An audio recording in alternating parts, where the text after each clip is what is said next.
talk a little bit about some of your guests on the album. Yeah. Well, Vinny and I wrote a song on the album, Make a Play for Her Now, and he and I did a demo of it first with him playing 12-string guitar, and we got into the studio, and I was starting to put down the 12-string part, and I'm going, you know, I just can't get this to feel right. This just doesn't... Called him up, Vinny, get over here, you know, because it just, there was something about the way he played it, and so we asked him to come down and fill in on 12-string guitar, which was real fun, because it's actually a fantasy of his to be in sort of a pop vocal group. Believe it or not, Vinny, I'm giving away secrets. I'm sorry. When you see the name, you go, oh my God, he played on the song. It must go. But it's very church-like. It's beautiful. Birds-like, birdsian. He did a great job. I was surprised to see that credit. I really was. The other credit I thought was interesting was Rachel Street. Yeah. Rachel and I got together and wrote a couple of songs, but Crash and Burn was the one that sort of came together the most quickly, and it just sort of all fell into place, and we played it last year on the road, and people seemed to dug it. And I mean, she's very active right now. She's still been singing, and she's got a film coming out next year, and we're real good friends. She's like one of my best friends now. She's a great person. Susanna, this is Billy's not really. Yeah, I've known Billy and Tom for about 3 years, and we just went on a writing spree, rampage, writing orgy. And those guys, see, they were really around in the 60s in a certain way. You know, we were so young that we have this incredible affection for those songs, though. But they were actually there. They were actually in garage bands, you know, playing Hey Joe. And they knew the chords, yeah. you know. And so it's really easy to write with them in that way, because it's like we just end up sitting around Billy's living room, and he's got the biggest collection of singles you've ever seen in your life. I mean, every single single from the 60s. And it's just fun, because I can find out stuff about, you know, what was really going on then. I was too young to really know, but it's great. They're really great guys. Let me just skip a little bit.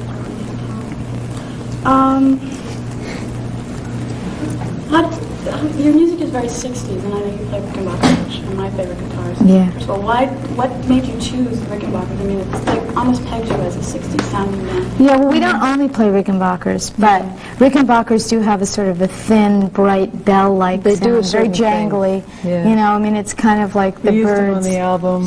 sound. Yeah.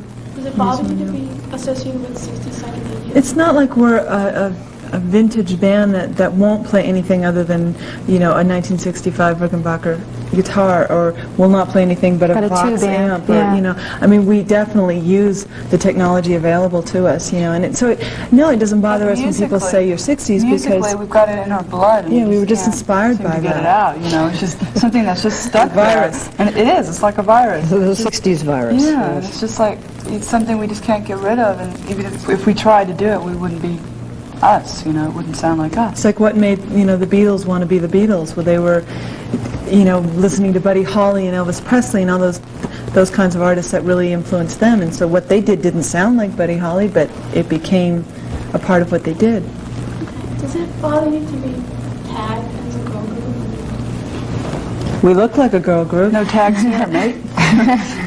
Some women find it demeaning. I mean, if you're, you know, over the age of 20. Why are they Do they find being a woman? Yeah, exactly. I mean, you know. There's a historical tag of girl groups in the 60s. Yeah, well, I think the thing with us is that we're just a band, you know, and the fact that we're women is very obvious and great, you know, I mean, it gives us a certain perspective, I guess. Can tell. Yeah. Yeah, that's I true. think I don't know. I think that's the number one question that we're asked, and we have been asked it so many times over the year that I'm like, I go doesn't make completely sense numb anyway. when someone asks me that question. Yeah. It's like, why is water wet? I don't know. I don't know. Why is water wet? I don't know. It's a molecular structure. Okay, maybe you can tell me a little about your highs and lows. Oh, boy. 1988? Is it? God, it's almost over. Well, I don't know. I'd say one of the highs record, is making the record was making high. the record Big was one serious continuous high. Yeah. It really Major was. high. It was a joyful experience, and finishing it, and it was so emotional and so Cathartic. exciting. cosmic and just really good for us in a lot of ways. Yeah, very cathartic. It's just we feel when very. we finished it, we were just It's like a really big proud of it. est session or something. It's like we were relieved. We got so much off our chest. Just felt really good afterwards. You know? I don't So know. that was the high, so was a low, big high. low. No, but I have to say the other high for me is my brother just had a baby. Oh yeah, And that's right. this She's is the first. empty. It's the first. Auntie Mick. Auntie Mick? It's the first baby of our generation. His name's Thomas. Oh, he's so pretty. face. Yeah, this is a new experience for me. So what was the low point? I think the low was when we were That's a still pretty trying good to. year. We were still trying to decide what producer to use, and we were completely petrified at the thought of making another album. And we were. It was difficult. That was difficult. Trying to pick a That was sort producer. of the low before the storm. Yeah, because it's Yeah. like before you meet the guy of your dreams, you go, "There's no." I'll never other." find It's like groovy natural childbirth with like, the producer was Groovy like natural helping us along. He was like the Lamaze classes Lamaze. with Yeah, as opposed to a It felt C-section great, of it was forceps. easy.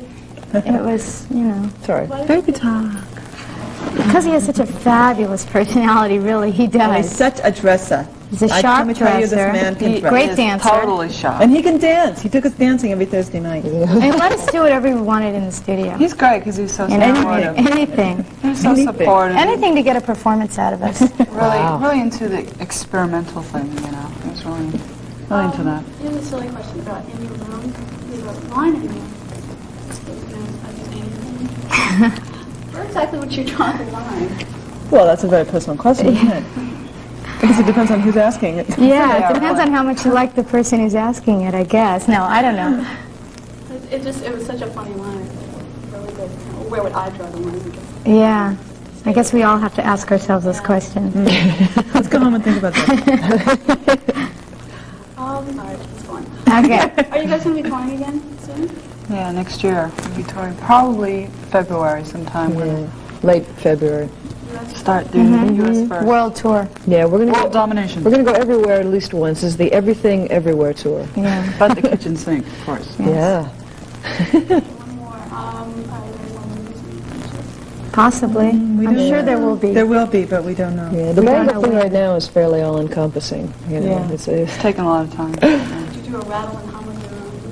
I don't know. Probably not a rattle Not and like hum, that. no. Rattle and Probably bum. something else. It's something that we joke about all the time, though. We're Probably always something sort of more like Spinal collecting- Tap, you know, or... Yeah, I mean, that was the ultimate movie. Can, Yeah. can anyone do it better than that? No, I don't think so. I don't think so. No. I think that's it. That's it.